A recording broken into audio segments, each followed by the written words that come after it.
বুবলি কি ছবিটা দেখেছেন এবং যদি দেখে থাকেন কি রিঅ্যাকশন দিন। 6 জুন ভারতে মুক্তি পেয়েছে শাকিব খান ও মিমি চক্রবর্তী অভিনীত সিনেমা তুফান। দেশটির পশ্চিমবঙ্গে 47টি প্রেক্ষাগৃহে চলছে এটি। এর প্রচারে সিনেমা সংশ্লিষ্টরা হাজির হয়েছেন কলকাতায়।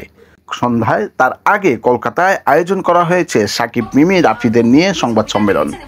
এতে এক সাংবাদিক শাকিবকে প্রশ্ন করেন মিমি চক্রবর্তীর সঙ্গে কাজ করার অভিজ্ঞতা এবং বুবলি কি সিনেমাটা দেখেছেন কিনা, দেখলে তার রিয়াকশনটা কী ছিল। মিমি তখন মনোযোগ দিয়ে প্রশ্নটি শুনছিলেন, কিন্তু তিনি চিনতে পারেননি বুবলিকে।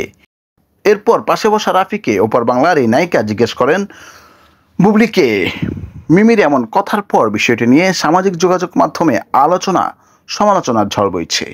অন্যদিকে প্রশ্ন শুনে শাকিব খান কিছুক্ষণ চুপ থেকে বুবলির বিষয়টি এড়িয়ে গিয়ে বলেন প্রাসঙ্গিক প্রশ্ন করেন। আর এই যে পাশাপাশি বসে কথা বলছি, এতক্ষণে বোঝা যায়নি মিমি চক্রবর্তীর সঙ্গে কাজ করার অভিজ্ঞতা। আসলে ব্যাপারটা উড়াদুরাই ছিল।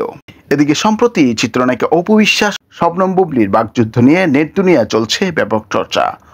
ফলে স্বাভাবিকভাবে কলকাতার এই সংবাদ সম্মেলনেও উঠে আসে বিষয়টি। প্রশ্ন করা হয় আপনাকে ঘিরে অপু বুবলির মধ্যে যে বিতর্ক চলছে এ ব্যাপারে কি বলবেন। প্রশ্ন শোনা মাত্রই অন্য প্রশ্নের জবাবে চলে যায় টলিউডের এই তারকা। কৌশলে জবাব দেন অন্য প্রশ্নের, অর্থাৎ প্রশ্নটি এড়িয়ে যান শাকিব খান।